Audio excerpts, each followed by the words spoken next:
Nobara is one of the main characters in JJK, and over the first few arcs of the story, her importance was highlighted by the author time and again. Nobara was a part of the main trio of the story, which consisted of Yuji, Fushiguro, and her.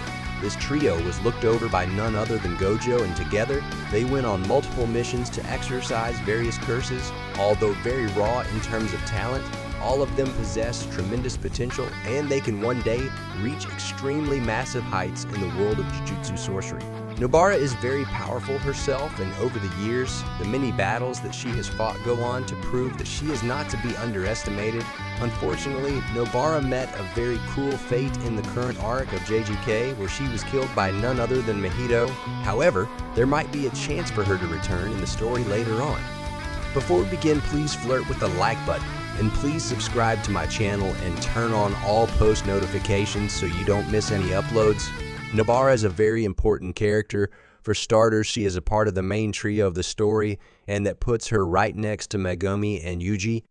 While it is clear that Yuji is the most important character, given that he is the protagonist of the entire story, both Megumi and Nobara are somewhat important as well. That is precisely why they tag along with Yuji on most missions, and they fight together on many occasions.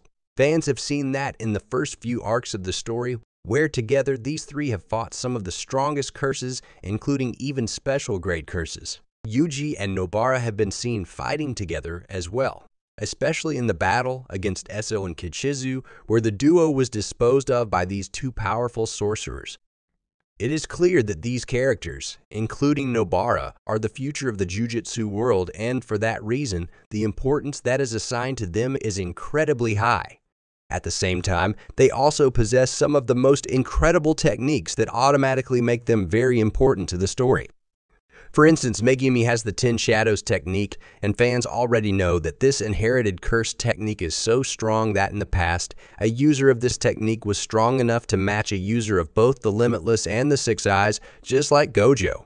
When it comes to Nobara, she does not possess any special technique. However, her straw doll technique, using which she facilitates soul resonance, is an incredibly dangerous power, the threats of which are even felt by some of the most powerful characters in the entire verse, such as the likes of Mahito himself. If that wasn't enough, then one should consider that Nobara is one of the few female characters in the world of JJK that can actually fight efficiently in a world that is largely dominated by males. Having somewhat of a balance is incredibly important.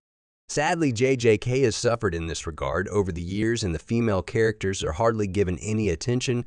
Most of them are killed off or treated harshly, with only a few left that can actually be called well-written or important. Nobara was an incredibly important female character, that is, until she was killed in the events of Shibuya.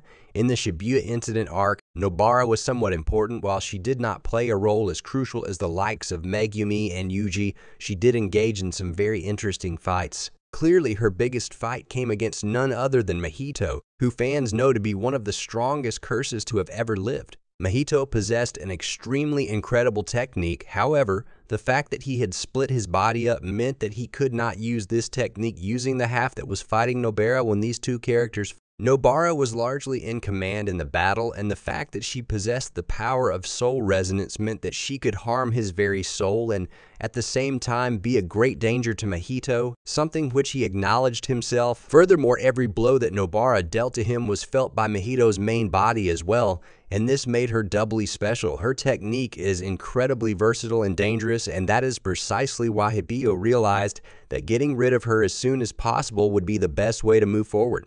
That is what he ended up doing when he started running towards Yuji. His body that was fighting against Yuji and the body that was combating Nobara switched places, and Nobara failed to see the incoming attack. With the power of idol transfiguration, Nobara was hit, and this led to her soul being disrupted and a big part of her body being destroyed right on the spot. Nobara certainly ended up falling right there, and fans also got a flashback of this character, which the author usually only delivers when he has to kill off characters, which some would call a lazy manner. Nobara's entire life flashed in front of her eyes, and she even bid farewell to Yuji when this happened.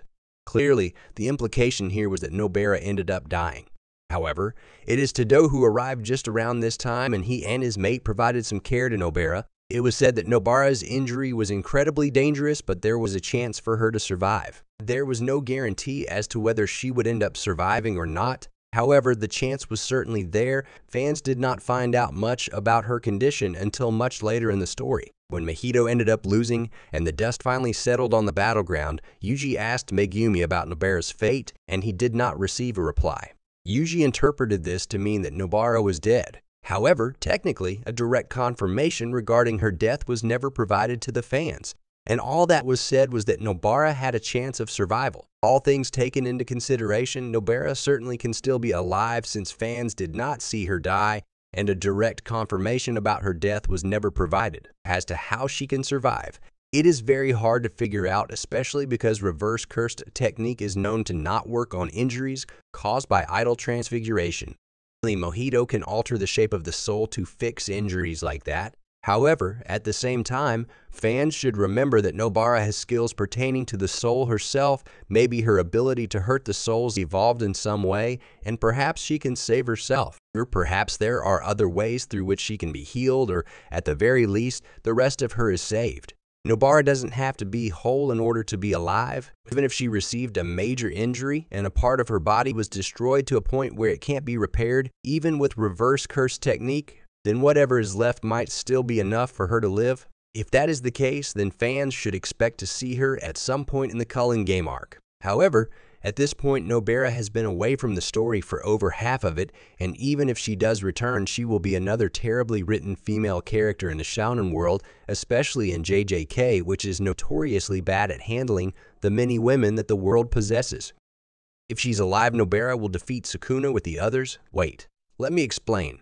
There is one finger of Sukuna that hasn't been found yet, and Sukuna thinks Gojo hid it away to hold the execution of Yuji. If Gojo does have the finger he might have given to Nobara before he fought Sukuna, or Nobara managed to get her hands on Sukuna's finger, and if she uses her curse technique on the finger, she will be able to hurt him. Her cursed technique applies cursed energy to the user's target using a straw doll as an effigy. The user will generally use one body part of their target to create the link and then use resonance to apply damage to more critical appendages of the opponent's body. For example, by placing a curse's severed arm on the straw doll and striking it with a nail using a hammer. The nails can be used to pierce the targeted curse's heart. The effectiveness varies depending on the opponent's skill level, the targeted body part, and the strength of the connection to the user's target. If a link is made to multiple opponents, resonance will injure them all at the same time. It also works on inanimate objects and can disrupt someone else's control over them. She even used this technique on Mahito.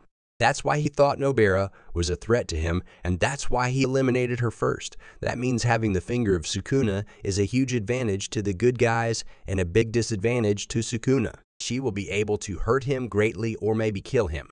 Well, I might be going a bit too far there. Let's just say she will be able to hurt him greatly. Well, I hope I managed to feed you with a big dose of copium. Anyways, you tell me your thoughts in the comments, and please subscribe to my channel and turn on all post notifications so you don't miss any uploads.